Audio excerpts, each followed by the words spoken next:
The ship fell out of a clear sky on a Tuesday, no warning, no signal, no burning trail of light to markets.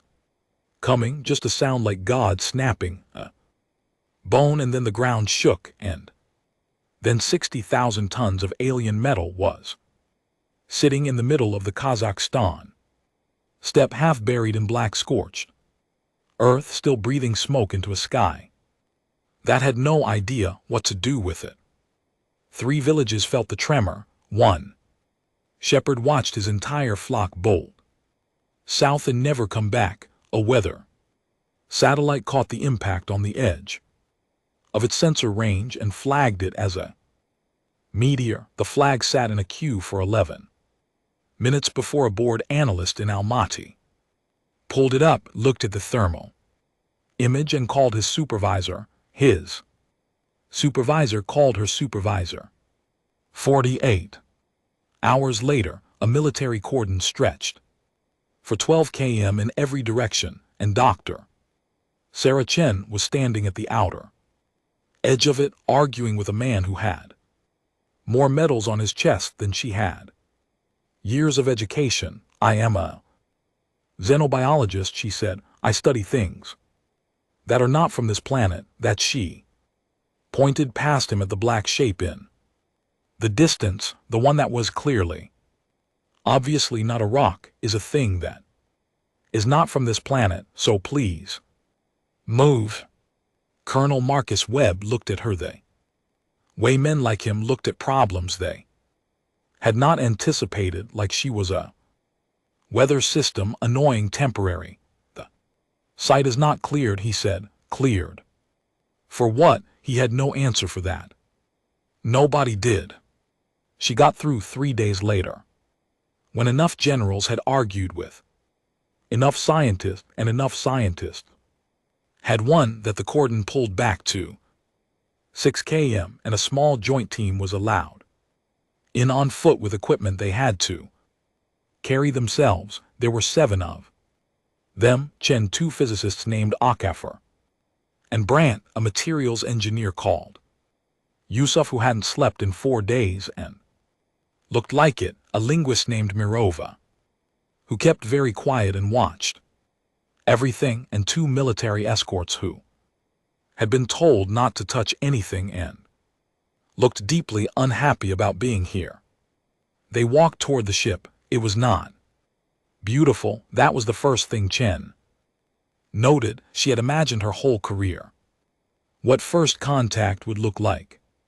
She had imagined sleek curves, strain lights, something that felt built with intention, something that felt proud. This was none of those things. The ship was massive, yes, maybe 400 m long, wider at the back than the front, shaped vaguely like a crescent that had been crushed and repaired badly, and then crushed again. The hull was dark gray and pocked with damage that was clearly old, not from the landing but from before, from whatever life this ship had lived before it ended up here. There were panels hanging loose, sections where the hull had been welded shut from the outside with materials that didn't match the rest of the structure, places where whole chunks of the outer shell were just gone, exposing interior frameworks that had no business being exposed.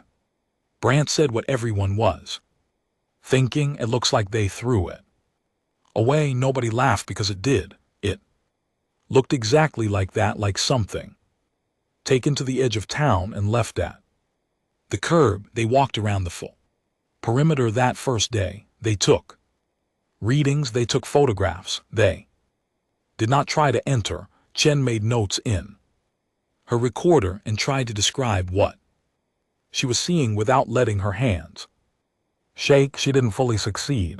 The ship had no windows, no visible propulsion ports on the exterior, no markings that looked like a language, at least not one Morava recognized, and Morava had spent 20 years studying every writing system human beings had ever produced. What markings there were looked almost mechanical, like part Numbers like inventory codes. Not a warship, HFY said late in the afternoon, sitting on a folding stool. With his tablet on his knee, the whole configuration doesn't support weapons. Arrays, no obvious firing platforms, no hard points, no targeting systems. Anywhere on the exterior, a cargo ship, Chen said, maybe, or a transport or a research vessel. He paused. Or a garbage hauler, that word sat in the air between them. Garbage. Chen looked at the ship again, at the mismatched welds, the missing hull sections, the damage that was clearly, unambiguously old. She thought someone decided this thing was not worth keeping. She thought they were wrong. The entry point was found on day 6, not a door exactly, more like a seam in the hull that had been pressed shut from the inside and then never opened again.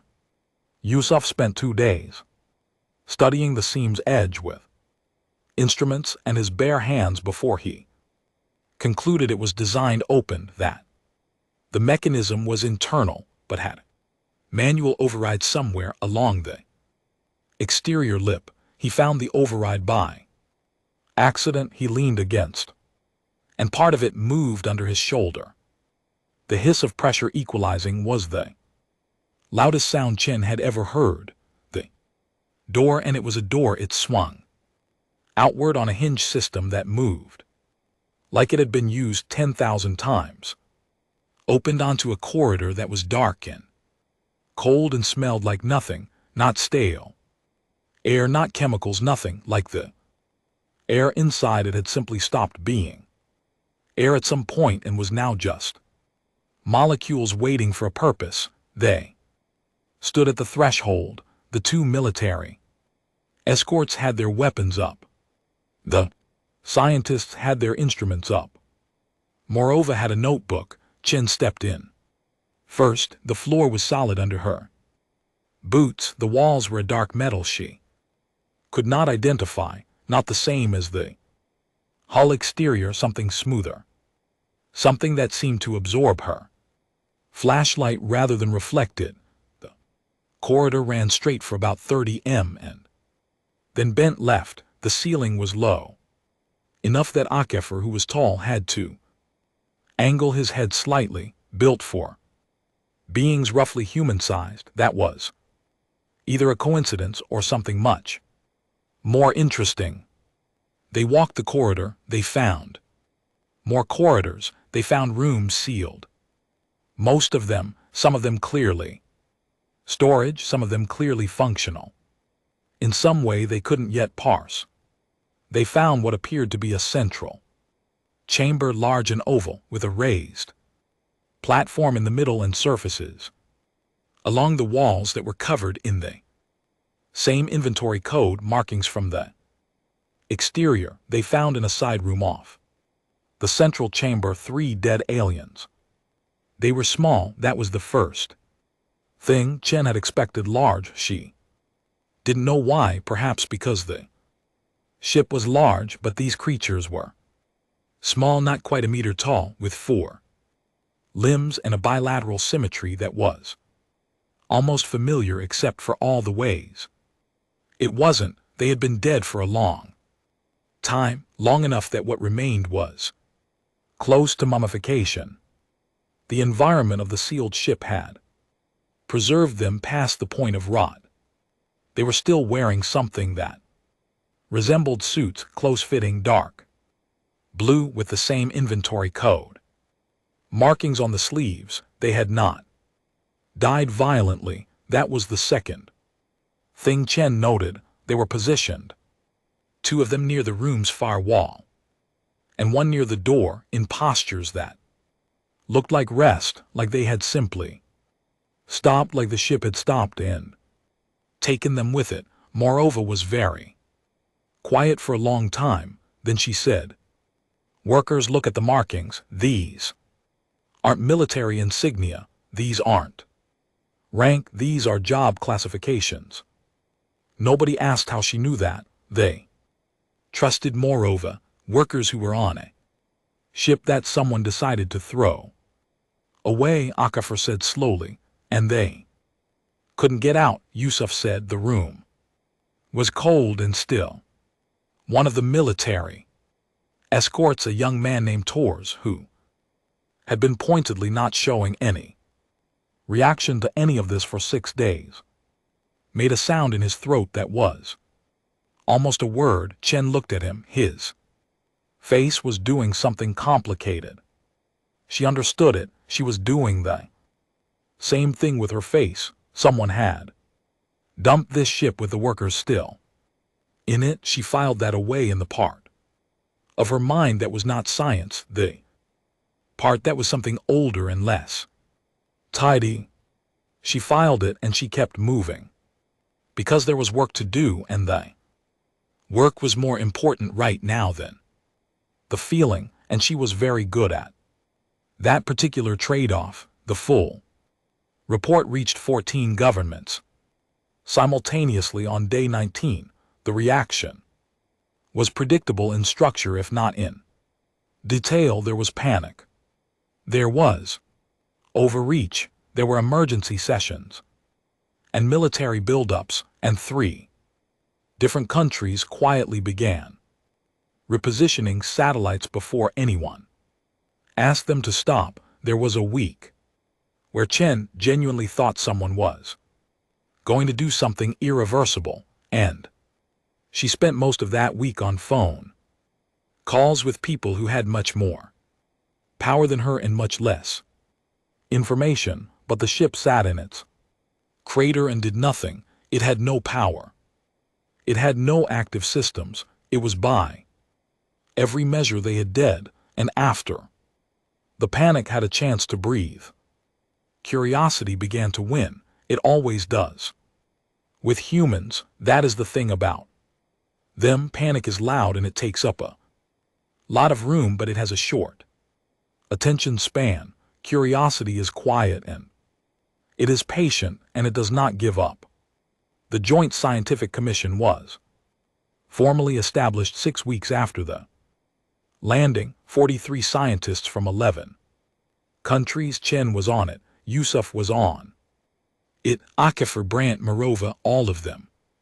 And dozens of others, engineers, physicists, biologists, chemists, linguists, computer scientists, people who had spent their entire careers waiting for exactly this, and who now had it and were not going to waste a single day. They moved into the ship, not just visits. They moved in. They built a pressurized attachment at the entry point, a temporary structure that let them pass between the ship and the outside without equalizing pressure.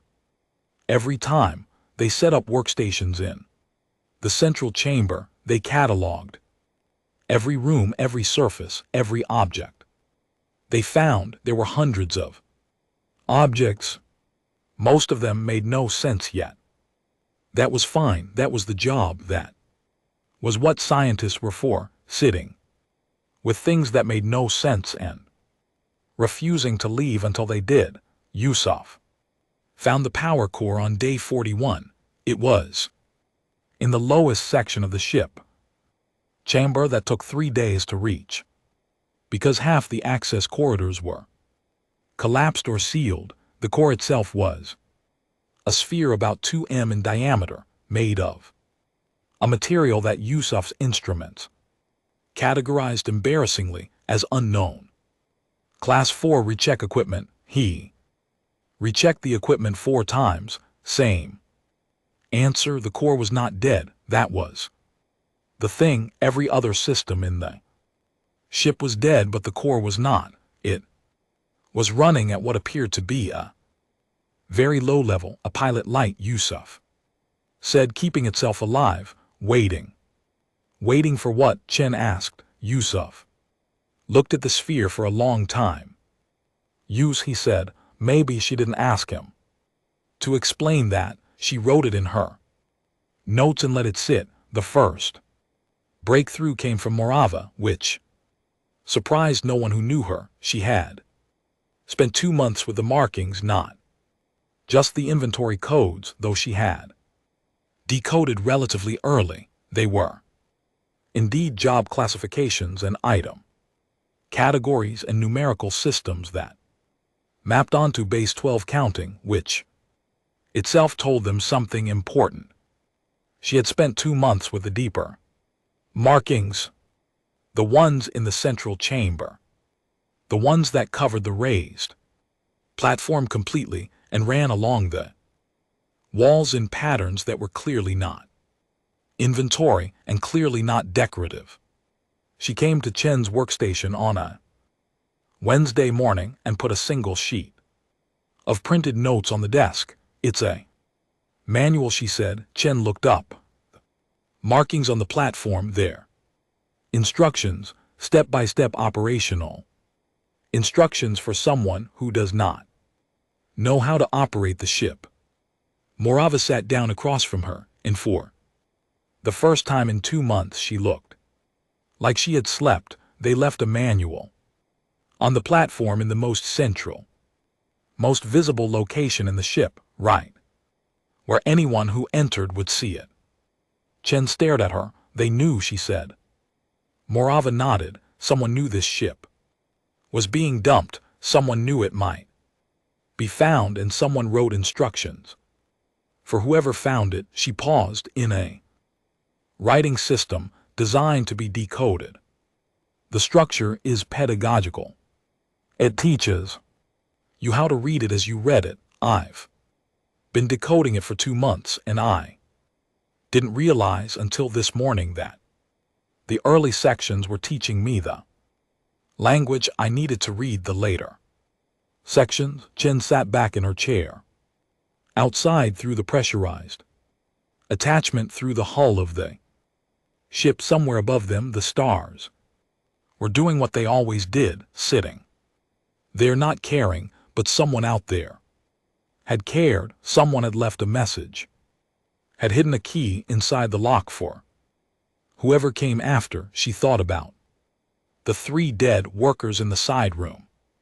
She thought about the mismatched welds and the missing hull sections and the ship that someone had decided was not worth keeping. She thought they threw it away, but someone inside it before it fell left them a road. She picked up the notes. "All right," she said, "let's learn to read."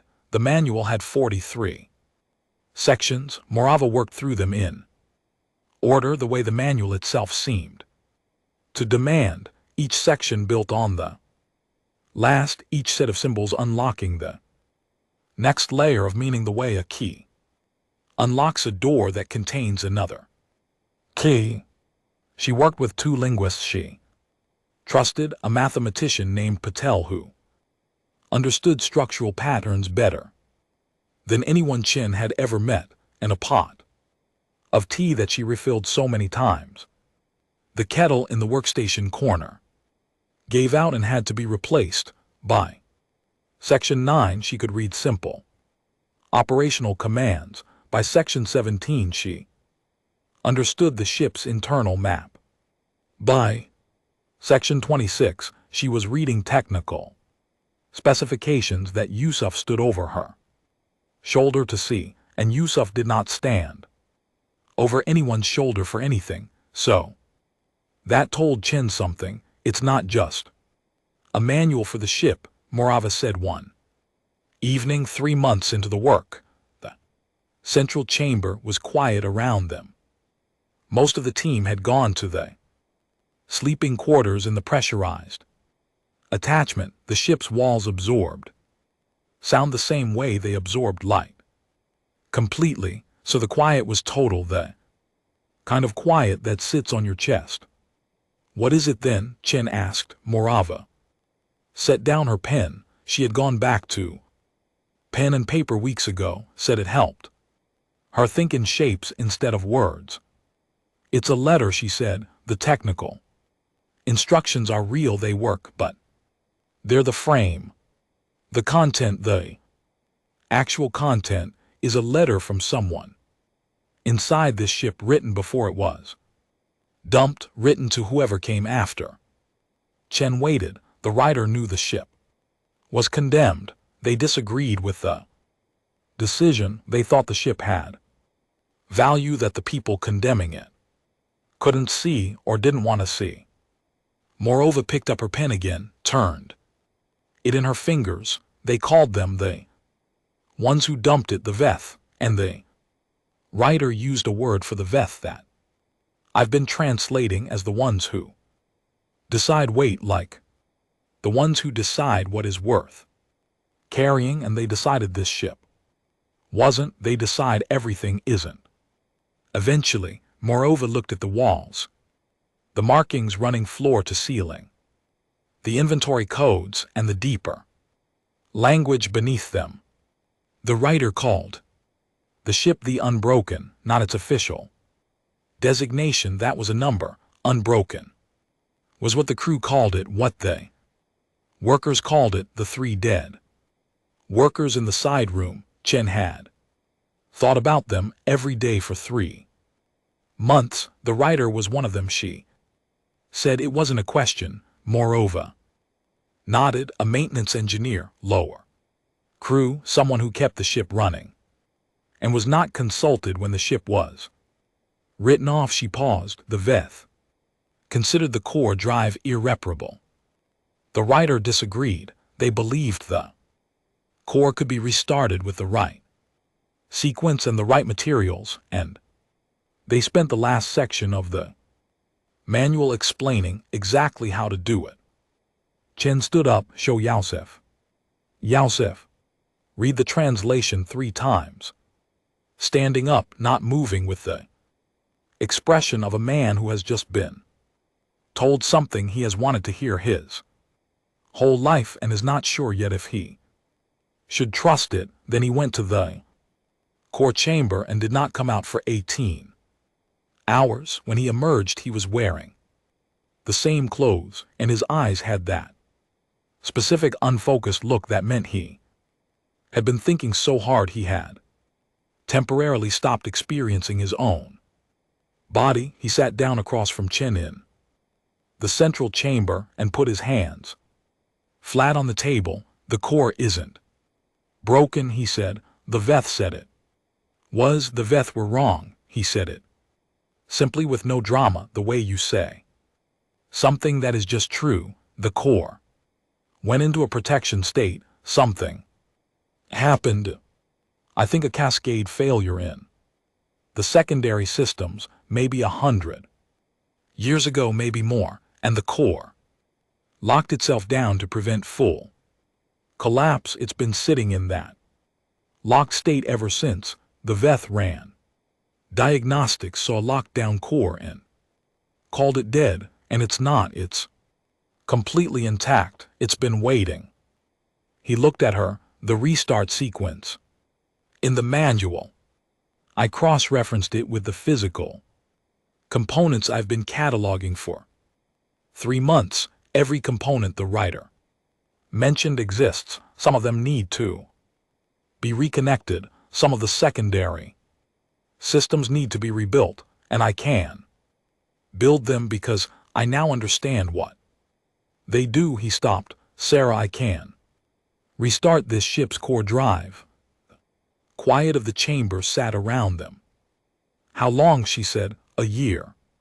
Maybe less if I have the right people. She thought about 14 governments and the arguments that had been running for 4 months over who controlled this project, who had access, who got the data. She thought about the 3 dead workers.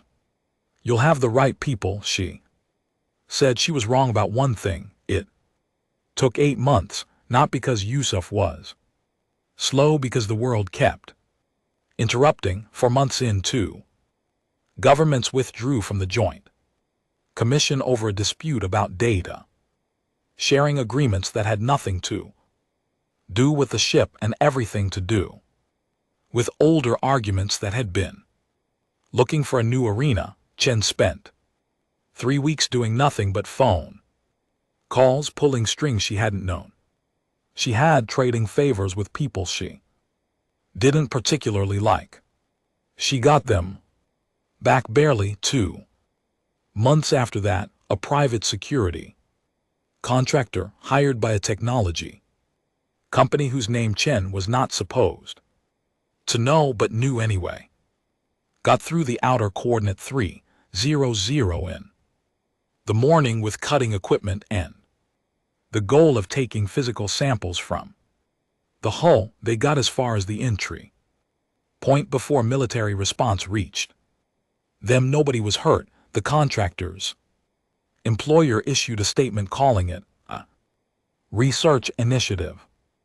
Chen issued a statement calling it something else entirely and was asked by 3 separate governments to tone it down. She toned it down to a 4 instead of a 9. That was the best she could do. Through all of it, the core team worked Yosef in the depths of the ship, rebuilding secondary systems with components machined to specifications derived from Morova's translations, Aquifer and Brandt mapping, the power flow architecture, tracing conduits through the ship's body the way surgeons trace veins, Patel running calculations that filled entire wall panels in the pressurized attachment, numbers and symbols that the military escorts had stopped pretending to ignore. Tors, the young soldier who had made the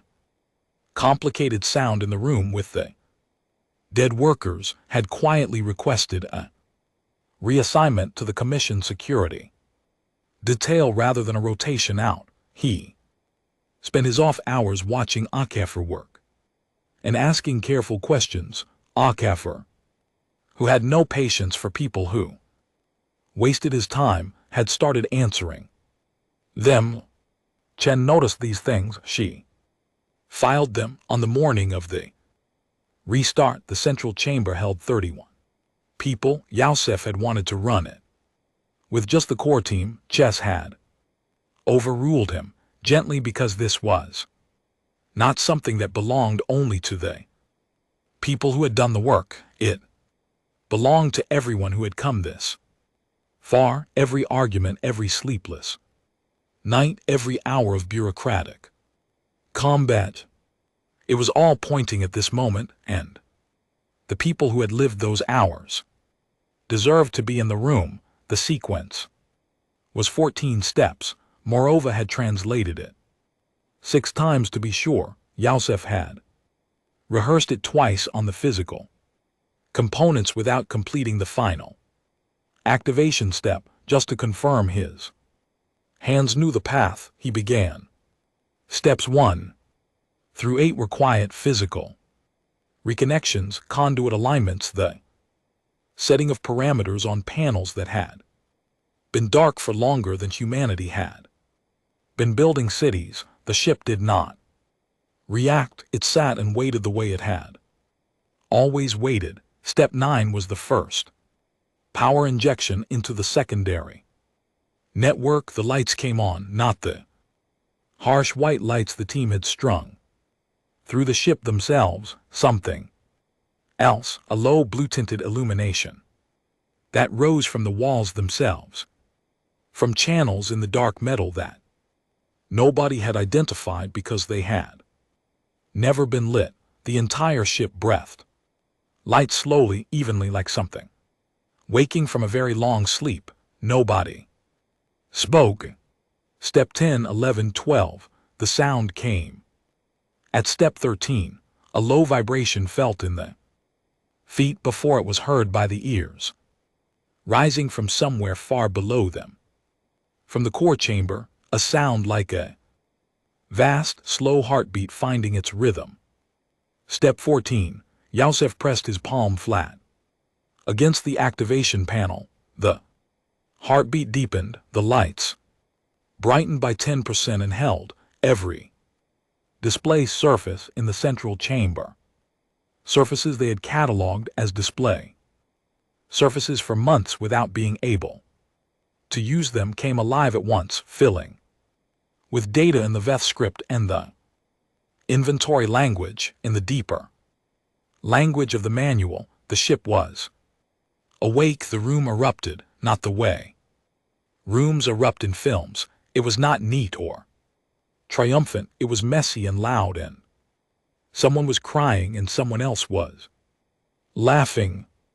An Akafer sat down on the floor because his legs decided they were done. Brant grabbed Patel by the shoulders and shook him. Tor stood at the edge of the room with his arms crossed and his jaw tight and his eyes doing what eyes do when a person refuses to let them show what is actually happening. Chen stood still in the middle of it. She was reading the displays, the data that poured through the ship's active systems in the first 12 hours was more than the team could process in a year. They recorded everything. They began sorting. They built a priority hierarchy: navigation systems first, propulsion second, life support third, communications fourth.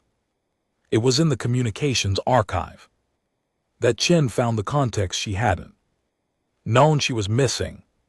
The ship had received transmissions, hundreds of them spanning what appeared to be a significant period before the ship was dumped. The transmissions were from VETH administrative systems, the VETH equivalent of official channels of government correspondence, of corporate communication. Moreover, worked through them with Patel for 6 days and came to Chen with a summary that Chen read standing up in the corridor outside the central chamber at 2:00 in the morning.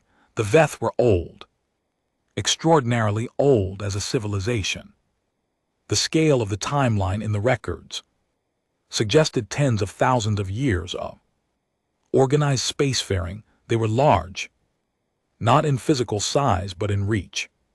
Hundreds of systems, thousands of worlds, a network of trade and administration that made every human government look like a neighborhood association, and they were by any useful measure done, not dying, not at war, just finished. The records showed a civilization that had stopped moving forward so long ago that it had forgotten forward was a direction.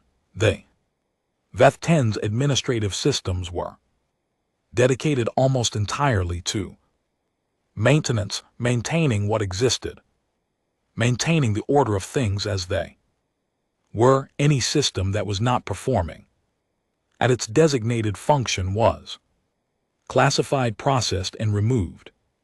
Ships that needed too much repair, worlds that were not producing at target levels, technologies that had been superseded. The unbroken had needed too much repair, so it had been classified, processed, removed, dropped on and uninhabited by VETH standards. Backwater world in a system nobody visited. Chen set down the summary. She thought, they're so big and so old that they throw away ships the size of skyscrapers. They throw away ships the way she threw away a pen that had run dry. No anger, no waste, just reclassification. She thought they do not know we are here, or if they know, they don't care. We are below the level at which they take notice. She thought about what Morava had said. The ones who decide wait. Then she went and found Yosef. He was in the propulsion analysis room, which was what they had started calling the large room after the central chamber, where the drive system schematics were displayed. He was standing in front of a wall of data with his hands in his pockets, which meant he had been standing there long enough that he had given up on doing anything and was just looking. The drive, she said, when can we understand it? He didn't turn around. I understand it now. Enough for what? Enough to know it works on principles we've never touched. Enough to know it could get this ship off the ground. Enough to know it would take us. He stopped. He turned around. His face was the face of a man standing at the edge of something enormous, looking down without fear. Anywhere, Sarah, it could take us. Anywhere. She looked at him, then that, she said, is what we are going to learn to do. The report she sent to the commission that night was 3 pages long and classified at the highest level available. The cover page said in plain language what they had found and what it meant. It said, this ship is not a curiosity. It is not a museum piece. It is not a diplomatic asset. It is a blueprint. It said the civilization that threw this away is enormous and ancient and believes we are nothing. They made a decision about what had weight and what did not, and they were wrong about this ship, and they are wrong about us. It said we have a choice now. We can guard this thing and argue about it for the next 50 years, or we can learn it, build from it, rise. The last line was not scientific language.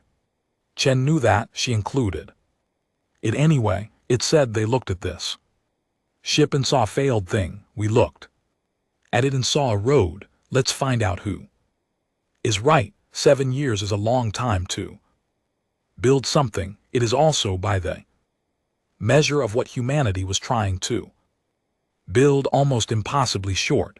The facility went up in the Kazakh steppe, 4 km from the Unbroken's crater. Not a lab, not a research station, a shipyard.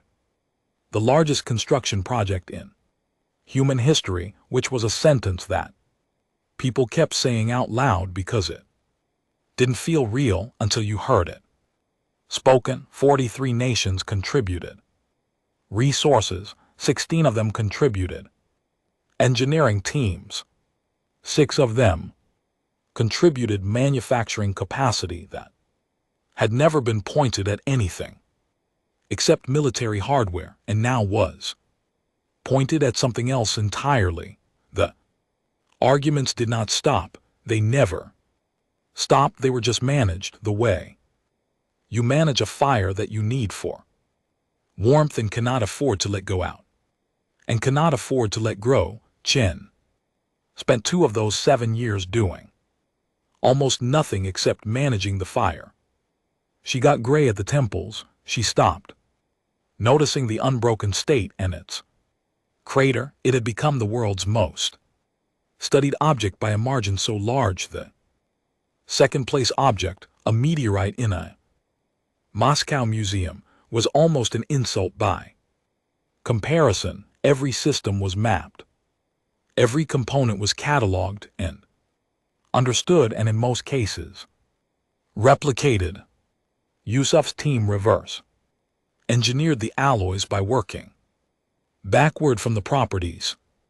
They didn't need to know the process, just the result, and with enough analysis and enough failed attempts, they found processes of their own that got to the same place. The drive was the hardest. The Unbroken's core drive did not work on any principle that had a name in human physics before the ship arrived. It worked on principles that had to be understood before they could be named, and had to be named before they could be taught, and had to be taught before they could be applied.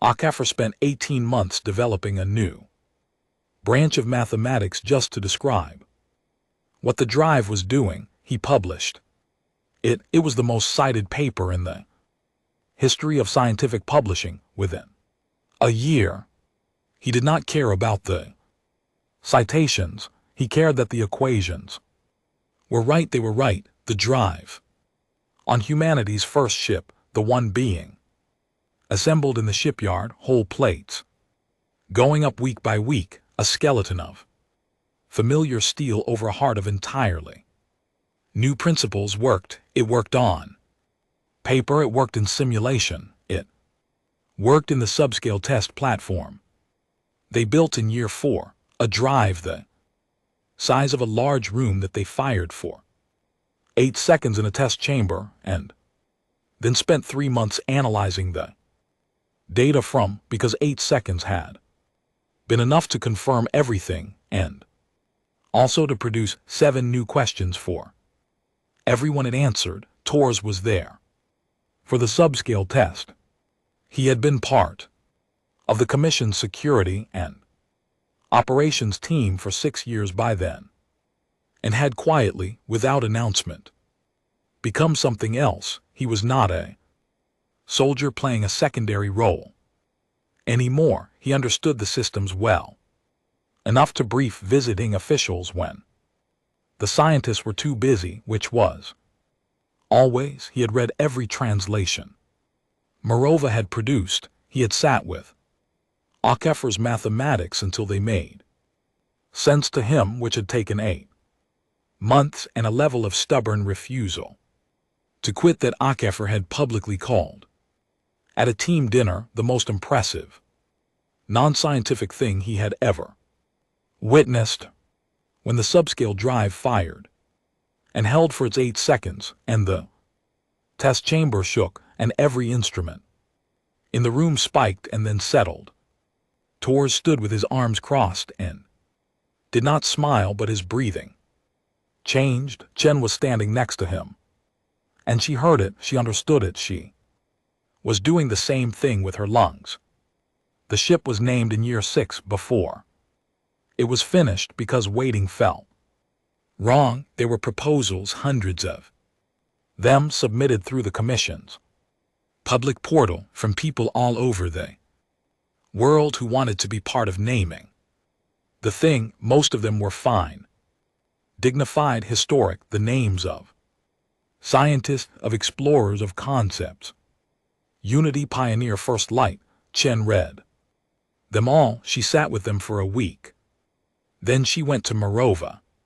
What was the word, she said, that the writer used for the ship? The maintenance engineer. In the manual. Morova looked at her. You know what it was, she said. Chen knew what it was. The ship was named the Unbroken, not because the alien ship had been named that. The alien ship still sat in its crater and had its own history. The human ship was named Unbroken because of what the word meant in context, because of who had used it and why. A worker who had been left behind on a ship being discarded by people who had decided it had no more value, had given it a name that was an argument, an act of defiance against the ones who decided. Wait, it seemed right to carry that argument forward. Launch day was a Thursday in March, 8 years and 4 months after the original ship fell from the sky. It was not broadcast live. That decision had been argued over for a year, and the final call was Chen's. If something went wrong, the last thing humanity needed was to watch it happen in real time on a global feed. There would be data, there would be a full record. If it went right, they could show that record to everyone on Earth. If it went wrong, they would need time to think before they talked. The crew was 12 people. Chen was one of them. A decision that every government on the Commission had objected to, and she had simply not responded to the objections because they were her objections to dismiss. Yusuf was the chief engineer. Morova was aboard because if they encountered anyone, language would matter. Torres was the operations lead, which was a title invented for him because the old titles did not fit what he had become. First test was not a jump, it was an orbital run, lifting off under conventional thrust, reaching low orbit, running the drive at low power to maintain position, then returning. Basic, careful, the kind of test you do when what you have built has never existed before and you are not reckless, only determined. The Unbroken lifted on the first attempt. It lifted clean, the way a thing lifts when it was Built correctly when 7 years of arguments and failures and 7 years of arguments and failures and rebuilds and sleepless nights all pointed at one moment, and that moment delivered. The thrust was smooth, the ascent was smooth. Tours called out systems as they cleared atmosphere, and every call was nominal, and Chen sat in the navigator's seat and watched Earth curve away below them and did not let herself feel it yet because there was still work to do. Orbit was nominal, drive test was nominal, re-entry was nominal. They landed in the step 4 km from where the original Unbroken still sat in its crater, and the ground crew ran to meet them, and Chen stepped out of the ship, and the cold March air hit her face, and she let herself feel it. Then she felt it for about 30 seconds, then she went to debrief. The first jump came 11 months later, short targeted a destination inside their own solar system, a point in the outer belt, chosen because it was empty and the round trip could be completed in a time frame that wouldn't break anyone's nerve. The jump itself lasted by every clock on the ship 4 seconds. The distance covered was 4.2 billion kilometers. Chen had read the theoretical explanations for jump travel so many times she could have written them. She had run the simulations. She had helped design the targeting system. She knew intellectually, completely, that what the drive did was not magic, but physics. Knew physics, without a name 10 years ago, but physics. It did not feel like physics. It felt like the universe blinked and opened its eyes somewhere else. 4 seconds. Then the outer belt around them, the distant smear of the sun, smaller and colder at this range. The stars unchanged, because stars are never changed by what small things do near them. The ship's communications were quiet for almost 30 seconds after emergence. Then Tor said very calmly, "Jump complete, coordinates confirmed, all systems nominal," and Yusuf from the engineering station said one word. Again they went again, farther each time, tested the limits they had calculated, and found the calculations were right, which was its own kind of extraordinary, because they had derived them from alien mathematics that had been decoded from a dead maintenance worker's letter. The third jump took them beyond the solar system.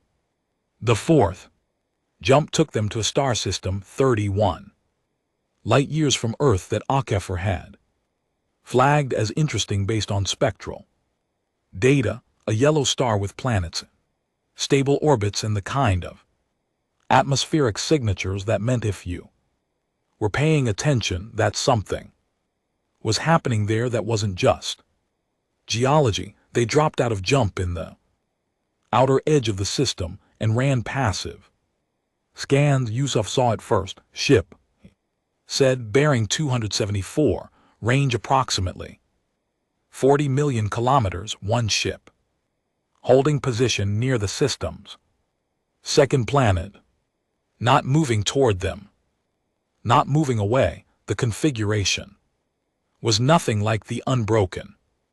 It was sleeker, lighter, built with different priorities. The hull was a pale copper color that caught the stars light and held it. Chen said Morava. Morava was already at her station, already recording, passive scan only. From them so far, they see us. There's no way they don't see us, but they're not broadcasting yet. They're waiting for what? To see what we do. Chen thought about that. She thought about what they looked like from the outside. A ship that didn't match any known configuration, emerging from a jump at the edge of someone else's system, sitting still and watching broadcast the standard greeting package. She said, mathematical sequence first. Then the language bridge Morava built. It had taken Morava 4 years to build.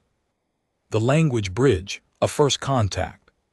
Communication protocol derived partly from the Veth writing system and partly from first principles about how any intelligence that had developed mathematics would understand certain universal patterns. It was the most careful piece of work Chen had ever seen anyone do. They broadcast it for 11 minutes nothing, then the copper ship responded. It took Morava 6 hours to establish basic communication, not conversation, not yet, basic communication. The equivalent of yes, no, we hear you. We mean no harm, we have heard that kind of thing before, and note you are flying a drive configuration we associate with a very specific and very powerful civilization. Please explain. That last part took 3 hours alone because the concept of please explain was embedded in a grammatical structure that implied a hierarchical request, not a question between equals, but something a lower party asked of a higher one. Morava unpacked it carefully and answered in kind, using the same register, meaning, we understand you think we are beneath you. We are answering anyway. The copper ship's people were called in their own language the Oreth. They were old, not Veth old, but old by any human measure. They had been traveling the stars for 4,000 years. They knew the Veth the way a small town knows the highway that runs past it but never stops, aware of the presence, careful around the edges, never quite in the way. What they did not know, what became clear across the slow, careful hours of Morava's work, was that anyone was living on the third planet of the system the Veth had used as a dumping ground 17 years ago. The Oreth representative, when Morava finally got enough common language built to ask direct questions, asked one of its own. The translation was rough. Morava flagged it as approximate, but the meaning was plain enough. The Oreth wanted to know where had the ship come from. Morava translated the question for Chen. Chen looked at her for a moment. Then she said, tell them we built it. Tell them we built it from the one they Veth threw away. Morava translated. The response from the Oreth took 4 minutes. 4 minutes was a long time at this stage of the exchange, when most responses had come in under 30 seconds. When it came, Morava read it twice before she spoke. They want to know, she said slowly, if we are the species from the third planet. Yes, Chen said. Another long pause from the copper ship. Then the response came, and Morava translated it. And the translation was 3 words. That is not possible. Chen looked at the copper ship on the display screen, small against the stars, old and careful, and absolutely certain of what it knew about the universe.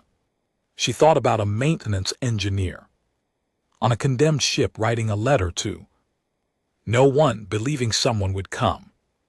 She thought about Yosef standing in front of a dead core and calling it alive. She thought about 7 years of arguments and steel and new mathematics, and a ship named after a word that was an argument. Tell them, she said, that we understand why they think that, and tell them we're here anyway. Oreth did not respond for 2 hours.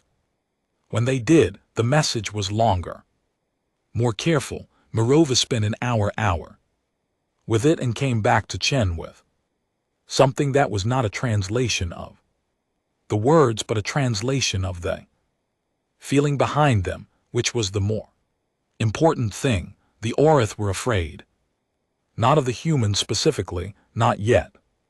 They were afraid of what it meant, because if a species no one had been watching on a world the Veth had used as a waste site, had taken Veth technology and learned it and built a working drive, and come 31 light years to someone else's system in a ship they had named themselves.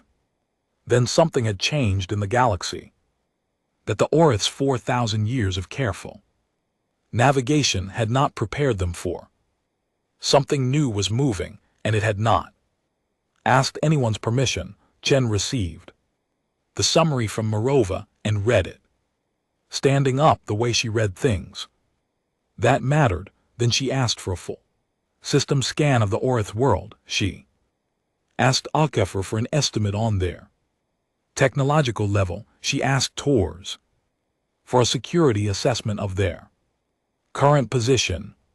She did all the things a responsible person does when they are somewhere new and do not yet know all the rules. Then she sat down and thought about the Veth, about their thousands of worlds and their ancient administrative systems and their habit of deciding what had weight and what did not. They had decided Earth did not. They had decided the unbroken did not. They had decided wrong twice. She wondered how many more times they had been wrong and how soon they were going to have to answer for it. 5 years after the Orith, humanity had 9 ships, not 9 of the same ship, 9 different ships, because humans did not build the same thing twice when they could build something better instead. And every ship after the first unbroken had been improved. Better drive efficiency, better hull alloys, better life support, better targeting and navigation.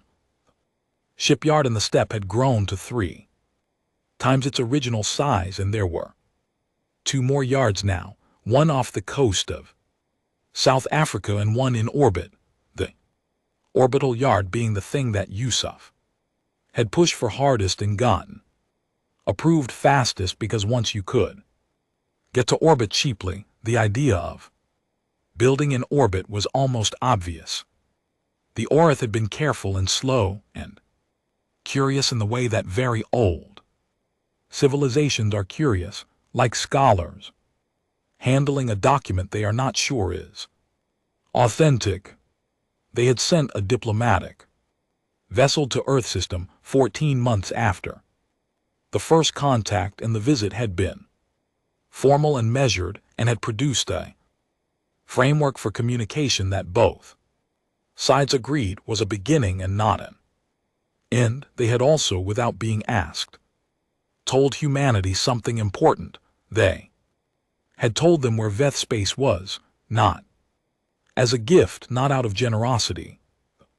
Orith had told them the way you tell a neighbor that the large dog 3 doors down is not friendly, because the information was relevant and withholding it served no one. The Veth's territory was vast, the Orith said. It covered more systems than humanity had yet visited. The edge of Veth administrative space was closer than humanity had guessed, barely 60 light years from Earth.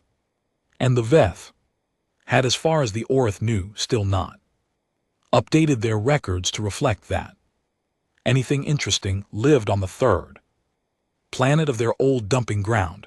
Chin had sat with that for a long time. Then she brought it to the commission, which had spent 8 months arguing about it, and then she had done what she had been doing for 15 years. When the arguments produced no action, she moved. Anyway, the delegation consisted of 3 ships, the unbroken, the first one, the one they had built from the blueprint of a discarded alien vessel, 11 years old now, and still the most tested hull in the fleet, the Meridian, the second ship ever built, steadier and more powerful than its predecessor, and a new vessel 3 years old named the Breadwinner, in a vote that had produced that result to basically everyone's Surprise, but the crew had chosen it, and the crew had earned the right.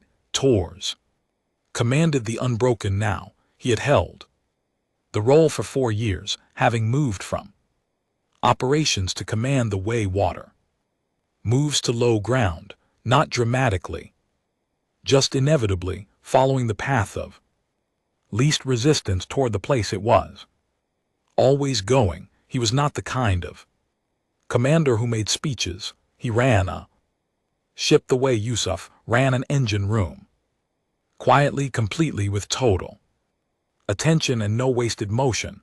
Chen was aboard as the delegation's head. Moreover, was with her. HFY had stayed on Earth. He had a lab now, 400 people working under him, and leaving it felt to him like leaving a second body behind. He had argued against the trip. He had lost the argument and spent the weeks before departure being loudly unhappy about it in a way that meant he was worried, which was how HFY showed he cared about things. Yusuf had said goodbye at the orbital yard, standing on the dock platform while the Unbroken was being run through final checks, and his goodbye had been one sentence: come back with something worth knowing. He said she had promised she would. They jumped to the edge of Veth space, not into it, to the edge, a system on the boundary of the Oreth's mapped territory, empty of habitation, chosen because it gave them a position from which they could observe Veth traffic patterns before announcing themselves. This had been Chen's insistence, and the 6 governments most invested in the mission had agreed, which told Chen the 6 governments were more nervous than they were admitting. They spent 2 weeks watching Veth ships move through the region in patterns that were, moreover, noted extraordinarily regular, the same routes, the same intervals, the same configurations, not patrols, nothing that implied alertness or anticipation. Administrative traffic, cargo runs, and bureaucratic transports moving on schedules that had probably not been changed in decades. Tors watched the traffic patterns for 2 weeks and said on the 15th day that they moved like buses. Buses, no variation, no awareness. He paused. They're not watching the edges. They don't expect anything to come from outside their routes because nothing does. Morava said, the Oreth move around them, not through. Most species do. The Veth are large enough that you simply route around them. Tors looked at the traffic patterns on his display. That's going to be a problem for them, he said. They entered Veth space on the 16th day. Chen sent the broadcast ahead of them, a formal contact package using the Veth script, which Morava could now write as well as any human wrote a second language, carrying a mathematical introduction and a statement of identity and a request for communication, correct and careful, built to be impossible to misread. It took the Veth 4 hours to respond. The response, when it came, was not from a ship.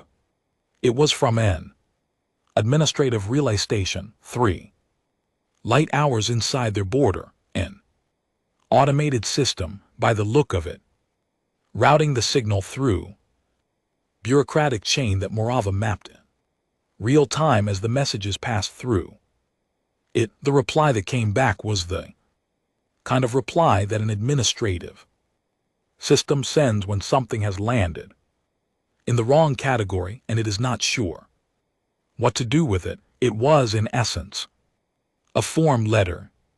Please identify your administrative affiliation. Please provide vessel registration. Please specify your cargo classification and end system. If you are in distress, proceed to the nearest Veth maintenance station at these coordinates. Chen read it. She read it again. Then she handed it to Morava and said, reply. Tell them, we don't have an administrative affiliation in their system. Tell them, this is first contact and we are requesting communication with whoever handles that. Morava translated and sent. 4 more hours passed. The reply was another form letter, similar language, slightly different routing, a different bureaucratic chain, but the same essential message. The system did not have a category for what the humans were and therefore was redirecting them toward the nearest applicable category, which was not applicable at all. Tor stood at a station with his arms crossed and said nothing. They have a process for everything, Morava said, and no process for this, so the system keeps trying to fit us into an existing box. How long does that go on? Chen asked. Until it escalates to something that can think.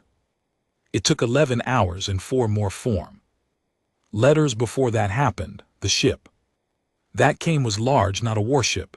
The configuration was administrative, the same kind of bureaucratic presence that the Orith had described, the kind of ship the Veth used to manage their territory the way a city uses civil servants, but it was large and it moved with the particular confidence of something that had never had a reason not to be confident, and when it dropped out of transit at close range and held position 200 km off the Unbroken's bow, Chen felt the crew go still, not afraid.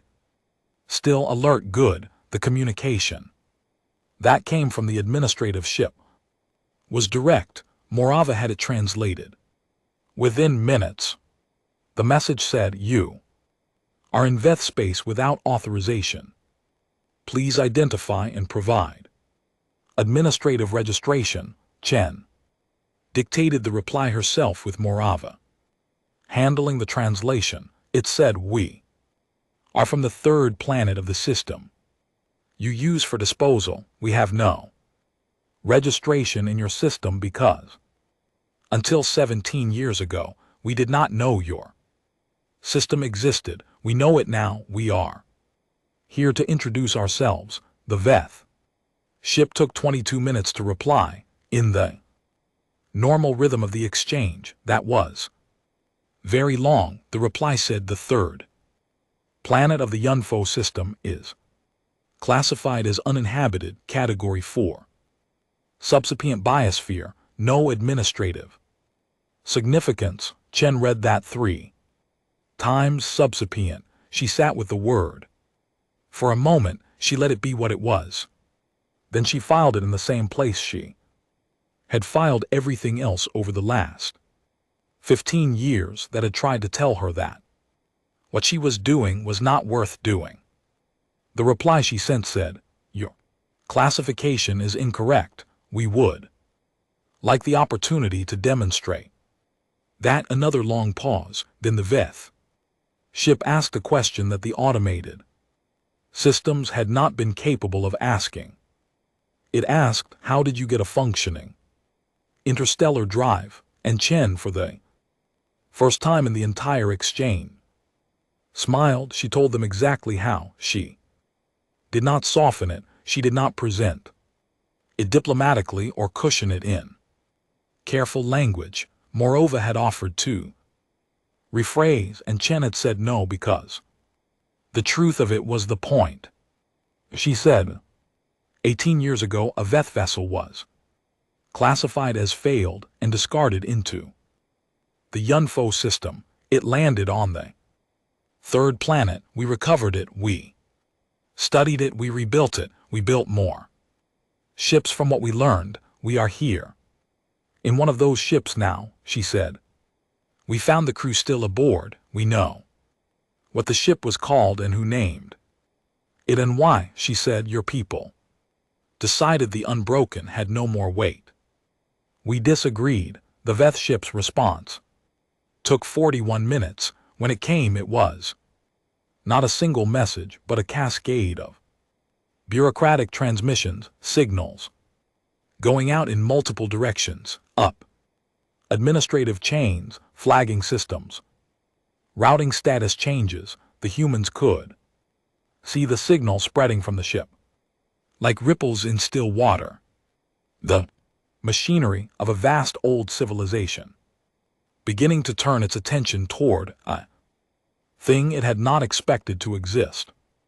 Tors watched it happen on the communication display. He said, "They're reporting us up the chain."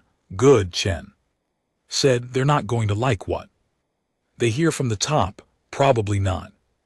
"Could get difficult," he said. Chen looked at the Veth ship on the screen, large and confident and suddenly very slightly uncertain. The uncertainty showed in the pattern of the outgoing signals, too many of them too fast, going to too many places, the behavior of a system that had encountered something it did not have a form for and was urgently looking for one. "Let me tell you something about difficult," she said.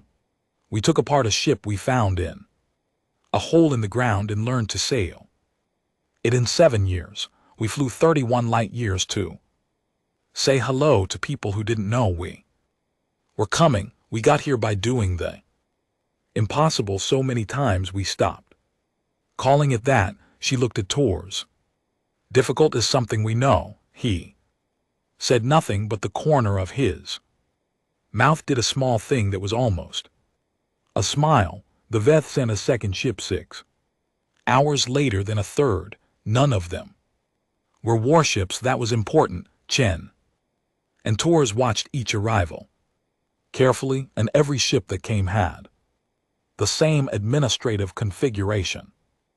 Bigger than the first, more senior. The hierarchy, but the same category of vessel, not force, not threat. The Veth were escalating through their system, not their military, which meant they were confused, not hostile, which meant there was still room. The senior Veth representative established direct communication in hour 22. This was not an automated system. This was the Veth equivalent of a person, a designation, a rank, a voice behind the words. Mirova handled the translation with the care she gave everything that mattered, which was everything. The Veth representative said the humans should not be here. Said it without anger, the same way you might say a door should not be open that you are certain you closed. It was a statement of category, a correction. Chen replied, "We are here. That is the current state of things."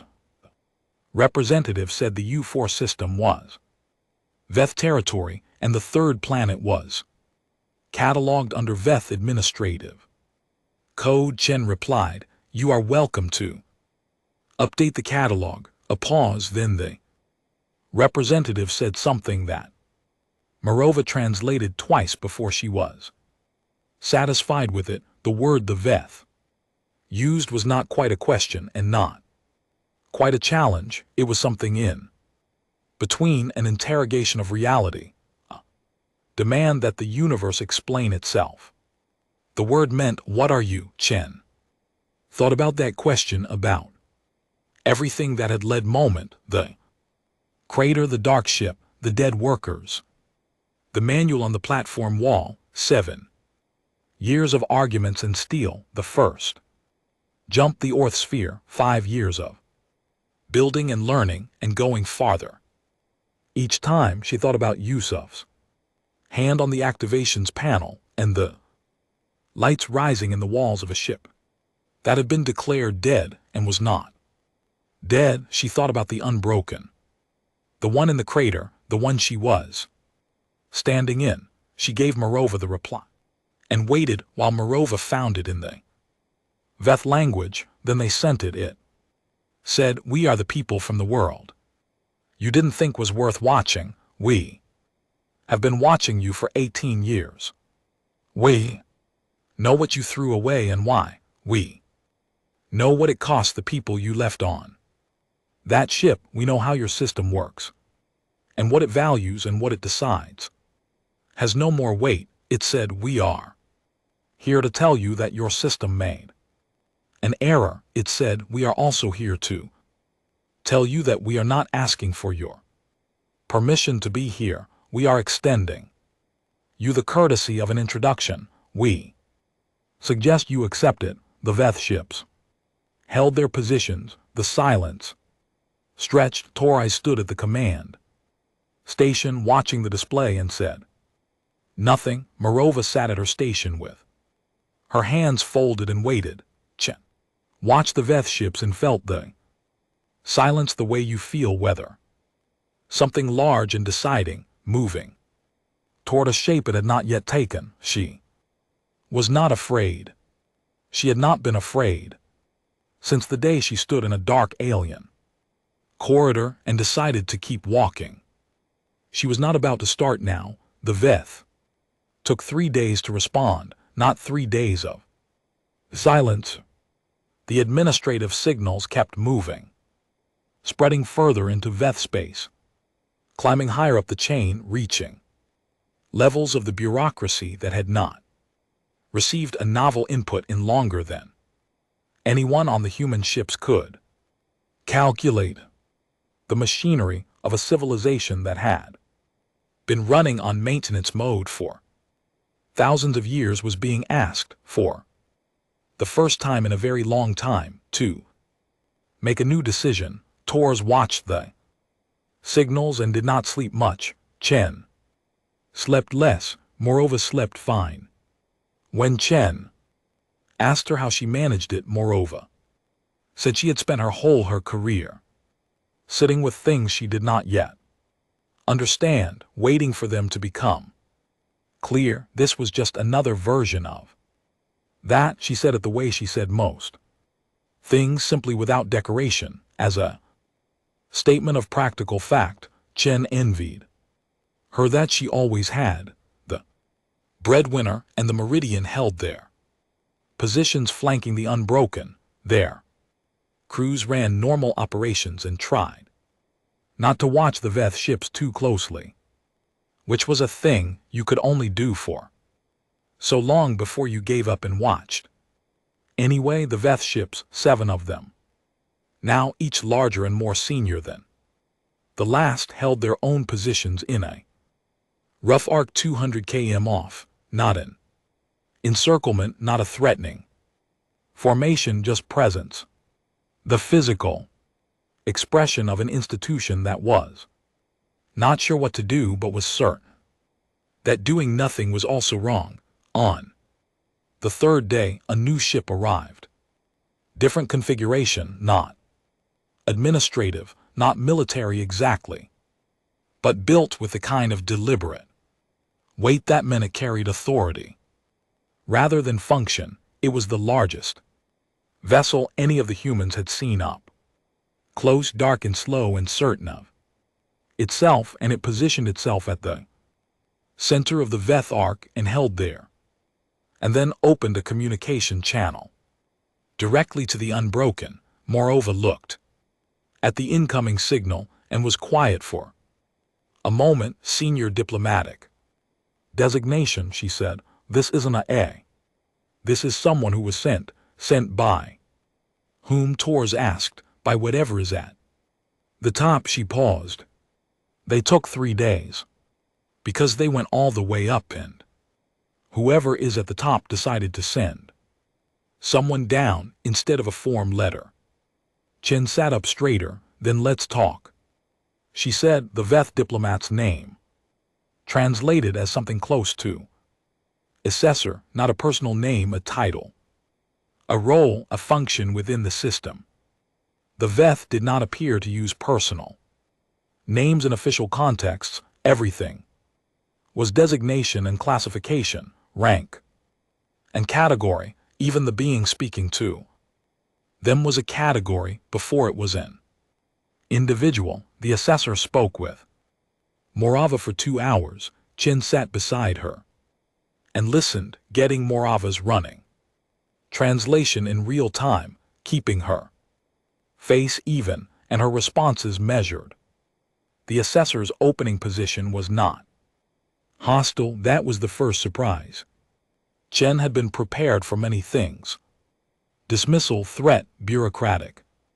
Stonewalling. What she had not fully prepared for was the quality of attention the assessor brought to the conversation. It asked careful questions. It listened to the answers.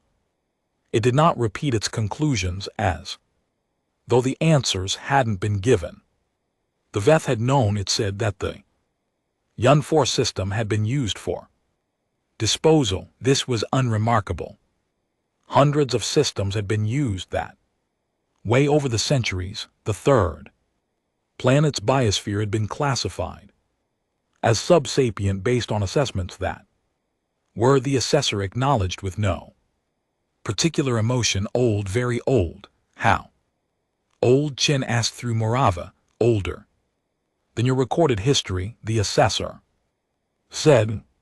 The last survey of the HFY system had been conducted 4,000 years ago. Chen absorbed that 4,000 years ago humanity had been building mud brick cities between two rivers and had no concept of the stars as destinations. The Veth had looked, seen nothing worth watching, and not looked again. She thought 4,000 years. They checked once. She did not say that out loud. Morava, reading her face, had the expression of someone who was very deliberately not commenting. The assessor said the vessel that was deposited in the U1 system was classified as a Category 6 disposal. Irrecoverable, core failure, structural damage beyond viable repair threshold. Chen said the core was not failed. It was in protective shutdown. Your assessment was incorrect. A pause. The assessor said, yes, just that. Straight line, clean and undefended. Yes, the assessment had been incorrect. It said this the way you say a fact that is uncomfortable, but it's still a fact, without softening it and without elaborating on it. And Chen felt something shift in the room, in the quality of the exchange, because it was honest in a way she had not expected from something that had spent 3 days generating form letters. She said there were workers aboard. 3 of them. They were not evacuated. The pause this time was longer. The assessor said the disposal record does not reflect crew aboard at time of classification. The record indicates the vessel was evacuated prior to disposal. The record is wrong, Chen said. Another pause. Yes, the assessor said. Again, it appears the record is wrong. What came next was not a negotiation in any form Chen had a word for. It was more like an accounting. The assessor asked for everything. The full record of what had been found on the ship, what had been understood, what had been built, where humanity had gone, and who they had spoken to. It asked for the manual on the platform wall. It asked for Morava's translation of the maintenance engineer's letter. Morava provided all of it, every document, every translation, every record of the team's work going back 18 years. She transmitted it with the same care. She gave everything. The assessor received the data and was quiet for a long time. Then it said, the individual who wrote the manual, their designation. In our records, Morava pulled the designation, the inventory code that had been on the dead worker's suit sleeve. The same code that appeared in the ship's records beside the manual. She sent it. The assessor ran it through its system. The humans could see the query going out, reaching into Veth records, pulling something back. When the assessor spoke again, the quality of its voice, its transmission, its tone had changed, not by much, but Morova noticed. And Chen noticed, and Tors, standing at The back of the room noticed because Tors noticed everything. The assessor said this individual was recorded as evacuated with the rest of the crew. Their record was closed as such. Under our system, a closed record cannot be reopened without cause, Chen said. The remains are still on the ship in the Yun 4 system. That is cause. Another long pause, the longest yet. The assessor said, yes, that is cause. It said, we will need to send a vessel. Chen said, we will take you there ourselves. The journey back to Earth system was not quick, though the Veth assessor ship was not built for speed in the way the human vessels were. It was built for permanence, for the slow, confident movement of an institution. And it traveled at its own pace, and the humans adjusted to that pace because they had just accomplished something real and they could afford patience. Tors used the travel time well. He sat with Morova every day and worked on his Veth vocabulary, which was not good and would not be good for years, but which was something. Morova taught him the way. She taught everything by starting with structure, not vocabulary, so that the words would have somewhere to go when they came. Chen spent the travel time writing the report she had been composing in her head for 3 days since the moment the assessor said yes for the first time. Not a commission report.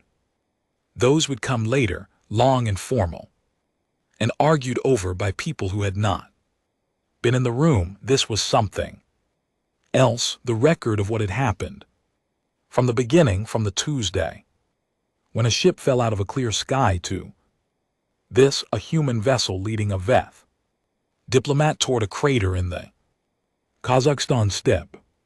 She wrote it the way Morova had taught her to think about the manual pedagogically, so that the structure itself taught you something as you moved through it, so that the person reading it at the end would understand more than the person who started it. She wrote about the maintenance engineer last. She wrote about the letter and what it meant to find it, what it meant that someone had done that, had sat on a condemned ship and written instructions for a finder they would never meet, in a language designed to be decoded on the wall where it could not be missed. She wrote that person believed someone would come. They believed it enough to spend their last daytime making sure that someone would know what to do when they got there. They never knew if they were right. She wrote they were right. The crater looked different with a Veth ship orbiting overhead. Chen stood at the edge of it in the cold Kazakh wind and looked at the unbroken sitting in the black scorched earth where it had been. For 19 years, it had been maintained, studied, preserved, kept clean of weather damage by a team that had been here continuously since the 2nd year. It still had all its missing hull sections, it still had the mismatched welds, it still looked, fundamentally, like something that had been thrown away. The Veth landing team came down. A small transport, 4 of them with equipment and the assessor at their lead. They walked to the ship in the same silence the human team had walked to it 19 years ago. And Chen watched them from the crater's edge and felt the strange specific feeling of a thing coming full circle, not ending but closing the way a door closes, solidly, on a space that will still be there on the other side. The assessor stopped at the entry point. It stood there for a moment, then it turned and looked at Chen across the distance between them and transmitted a single phrase through the translation system. Morova said, "It says this ship has weight." Chen looked at the unbroken 19 years of weather and study had not changed it. It was exactly what it had always been, A broken thing that someone had decided had no value, sitting in a hole waiting for someone to disagree. She said yes, it always did. The Veth recovered their workers with the full ceremony their culture applied to such things, which turned out to be significant, more elaborate and more serious than any human who had not read Morova's later translations would have guessed. Veth, for all their bureaucratic coldness, had a complicated relationship with their dead. They did not leave them in wrong records. They did not leave them in wrong places. Once they knew the 3 workers were taken home, the maintenance engineer was the last before the remains were moved.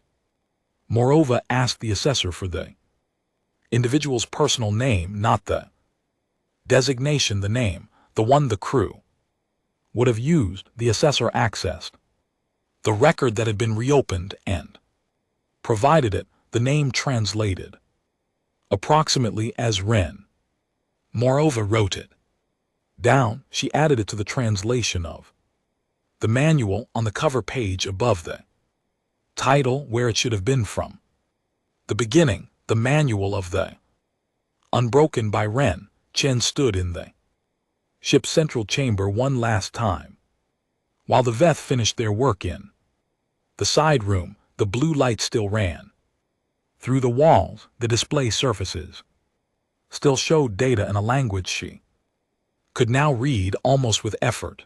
The platform at the center of the room was still covered in the marks that Morova had spent 2 months learning to decode, that had taught her the language as she went, that had been written by someone who believed in the value of the thing they were leaving behind. She put her hand flat on the surface of the platform.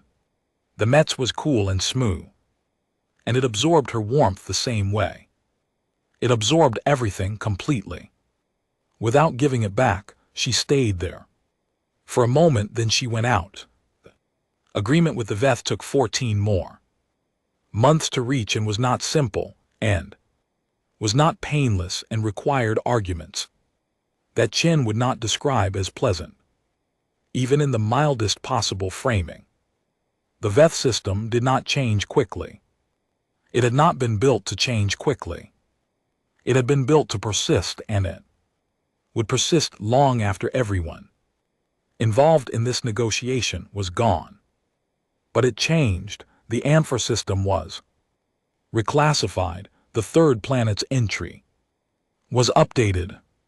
The category that had said subsapient was replaced with a designation that Morova translated as independent sapient emergence, a category that had not existed in the Veth system before and had to be created for this specific case. And then, because the Veth system was thorough, if nothing else, applied retroactively to check if any other worlds had been similarly misclassified.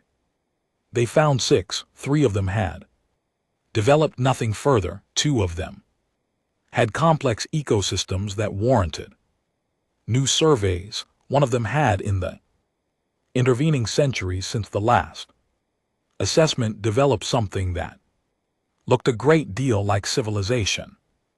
The Veth were going to be busy for a while. The Orith, when Chen told them, laughed, not in their full language, just a sound, a response that was distinctly not formal and distinctly amused, that came through the communication system and sat in the air of the unbroken central chamber. For a moment Chen laughed too. The 9th ship in the human fleet was renamed. It had been called the Resolution, which was a fine name and had been voted on properly, and nobody objected to the renaming except on procedural grounds, which Chen had been overruling on procedural grounds for 20 years and was not about to stop. The 9th ship became the Ren. It was painted with the inventory code from the maintenance Engineer suit sleeve not as decoration but as identification, the way a name goes on a ship, the way you carry something forward.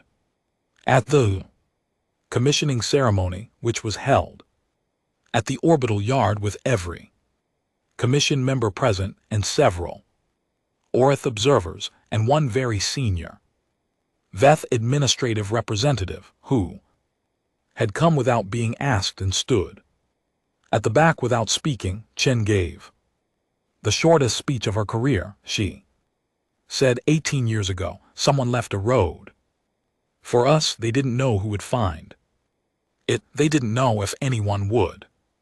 They left it anyway because they believed the ship had weight and they were not going to let it go down without saying so. She said, every ship we build is an answer to that belief. Every star we reach is proof that they were right. She said, we didn't ask anyone's permission to come this far.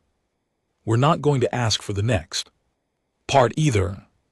She looked at the ship, at the inventory code on its hull, painted there in the same dark color as the original, the code that was now also a name, also a dedication, also a small permanent argument against the idea that the ones who decide weight are always right. She said, we go now. They went